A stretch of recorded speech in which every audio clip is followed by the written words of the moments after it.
जय माता दी दोस्तों। तो दोस्तों नवरात्रे आने वाली है और नवरात्रे की बहुत बहुत शुभकामनाएं आप सभी को। जैसा कि आपको पता है कि नवरात्रि आने वाली है और माता को खुश करने के लिए हम अपने सामर्थ्य के अनुसार माता को चढ़ाने के लिए अर्पित करने के लिए नवरात्रि से पहले कुछ सामग्रियां इकट्ठा कर लेते हैं। सभी लोग अपने अपने सामर्थ्य के हिसाब से माता को खुश करने के लिए सामानों को इकट्ठा करते हैं। तो चलिए हम जानते हैं कि माता को अर्पण करने के लिए हमें कौन कौन सी सामग्रियों की ज़रूरत पड़ सकती है। जो चीज़ें नहीं मिले उसके जगह पे हमें क्या यूज करनी पड़ेगी। तो सबसे पहले हम एक पटरा ले लेंगे। आपके पास कोई भी पटरा हो, चौकी हो या बच्चों की स्टडी टेबल हो तो वो ले ले। उस पर आप बिछाने के लिए एक लाल कपड़ा ले ले और माता की पूजा के लिए माता की अगर फोटो है तो फोटो आप रख सकते हैं, और अगर माता की आप विग्रह है तो आप विग्रह भी ला सकते हैं। तो अगर आपके घर में पहले से ये फोटो और विग्रह है तो आपको नहीं लाने की आवश्यकता नहीं है, आप अपने घर से ही माता की पूजन कर सकते हैं। अगर आपके घर में माता का विग्रह है तो विग्रह से भी माता को खुश किया जा सकता है, माता की पूजा की जा सकती है। तो हमें फोटो और विग्रह लाने हैं। और गणेश जी अगर आपके पास नहीं है तो इसकी जगह पे हम सुपारी से भी गणेश जी का पूजा विधि कर सकते हैं। गणेश जी या फिर एक का सिक्का अगर वहाँ रख देंगे, पान और एक का सिक्का, तो हमें गणेश जी की अगर मूर्ति नहीं है तो उसकी जगह पे हम सुपारी भी यूज कर सकते हैं। उसके बाद हम बात करते हैं माता की पूजा सामग्री में। तो पहले हम एक धातु का कलश ले लेंगे। अगर मिट्टी का कलश मिल जाए तो वो बहुत ही बढ़िया रहता है। अगर मिट्टी का कलश ना हो तो आप धातु का कलश भी ले सकते हैं। तो कलश जमाने के लिए हमें उसमें डालने के लिए एक हल्दी की गांठ, अगर गांठ हल्दी की नहीं हो तो हल्दी पाउडर भी डाल सकते हैं, सुपारी, सिक्के, लौंग। हमें इसमें कलश लगाने के लिए, जैसे हम कलश जमाते हैं जिसे बोलते हैं, उसमें गंगा जल डालने के लिए हमें इन सब चीज़ों की आवश्यकता पड़ती है। आम का पल्लो, जिसे आपको अशोका का पल, आम का पल्लो नाम है तो अशोका का पल्लो, पर कलश जमाने के लिए क्योंकि 9 दिन हमें रखना होता है तो आम का पल्लो ही सही रहता है हमारे, क्योंकि 9 दिन हरा भरा रहता है, सूखता नहीं है। उसके बाद हम ज्वारे उगाने के लिए एक मिट्टी का पात्र ले। अगर धातु का पात्र हो तो आप उसके धातु का पात्र ले ले, प्लास्टिक और स्टील और लोहे का पात्र ना ले। मिट्टी या पीतल का हो तो आप ले सकते हैं पात्र, उसमें आप शुद्ध मिट्टी ले लें जो खेतों में से आती है, और गंदी जगह से हमें मिट्टी नहीं लेनी है। और कलश पर रखने के लिए हमें नारियल चाहिए होगा, जटाएं वाला नारियल जिसमें हमें पानी होगा, उसमें हम एक चुन्नी को लपेट लेंगे। उसके बाद हमें जोत जलाने के लिए एक ज्योति बाती की जरूरत पड़ेगी, दिए की जरूरत पड़ेगी। उसमें अगर शुद्ध देसी घी दीपक जला रहे हैं 9 दिन तो आप 1 से 1.5 लीटर के करीब में ले लें। अगर तिल का आप दीपक जला रहे हैं तो उसमें भी आपको 2 लीटर के लगभग लग जाएगा, अगर आप अपने हिसाब से ही लगा सकते हैं। और ये सुपारी हमें 9 लेनी है। अगर 9 कलश 9 देव की पूजा करनी है तो आप 12 या 16 सुपारी ले आ सकते हैं। उसके बाद आप 2 पान ले लें। पान आप चाहें तो ले आके फ्रिज में ही पहले रख लें, क्योंकि पान हमारा सूखने लगता है। अगर आप रोज़ ला सकते हैं तो रोज़ लाए। फिर हमें कुछ फूलों की आवश्यकता है, सफ़ेद फूल, लाल फूल। माता को अर्पण करने के लिए आपको गुड़हल का फूल मिल जाता है तो वो बहुत बढ़िया है। और फिर जोत पे हमें रखने के लिए ऐसी जालीदार स्टैंड मिलती है, आपको शीशे की भी बहुत सारे मार्केट में मिल जाते हैं, अवेलेबल है।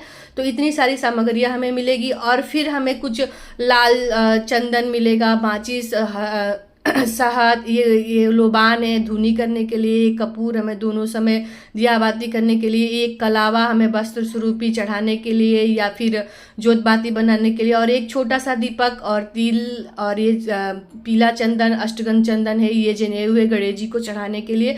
अगर जनेऊ ना मिले तो आप उस जगह पे कलावा भी अर्पित गणेश जी को कर सकते हैं, दूर्वा अर्पित कर सकते हैं। ये सिंदूर है और ये थोड़ा सा इत्र है, माता को इत्र चढ़ाने के लिए। तो इतनी सारी सामग्रियों की हमें जरूरत पड़ सकती है।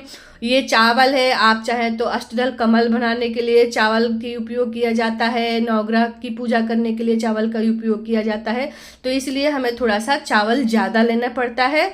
और इतनी सारी सामग्रियों में से हम अब बात करते हैं कि भोग की। तो भोग में आप बताशे ले लें, बतासे थोड़े ज़्यादा ले आएँ, मिश्री थोड़े ज़्यादा ले आएँ, क्योंकि दोनों समय हमें भोग लगाने होते हैं।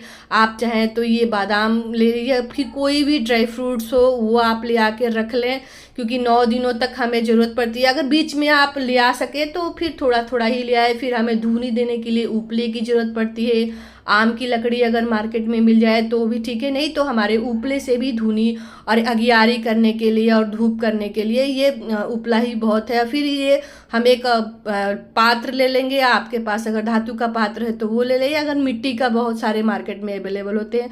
फिर ये हवन सामग्री है, बना बनाया आपको मार्केट में इजीली मिल जाएंगे, तो आप वो ले ले धुनी देने के लिए, दोनों साइड लोबान और धुनी देने के लिए। अगर और ये पेपर आप जरूर ले आए, अगर लाल कपड़ा नहीं है आपके घर में तो ये पेपर से भी ये पूजा कर सकते हैं। और फिर हमें थोड़ी सी धूप की ज़रूरत पड़ेगी, और फिर ये गोल बाती लंबी बाती का 2-3 पैकेट आप ज़रूर ले आके रखें, क्योंकि हमें दोनों समय दीप जलाने होते हैं, घी के दीपक जलाने होते हैं, माता को आरती करनी होती है।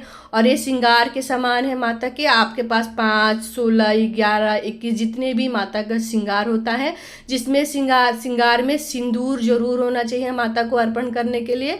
उसके बाद आप इतनी सारे सामग्रियों को पहले ले आ ले, फिर आप माता की चुन्नी, एक फ़ोटो के लिए, एक विग्रह के लिए और एक माता को अर्पण करने के लिए माता का ये वस्त्र है। अगर आप माता का विग्रह रखे हैं तो ऐसे वस्त्र ले आए, नहीं तो फ़ोटो से भी पूजा कर सकते हैं। ये ड्राई फ्रूट है माता को दोनों समय का भोग लगाने के लिए। और इतनी सारी सामग्रियाँ अगर ना मिले तो कोई बात नहीं। और ये फल है, ये फल में आपको जो भी ऋतु फल मिल जाता है माता को भोग लगाने के लिए।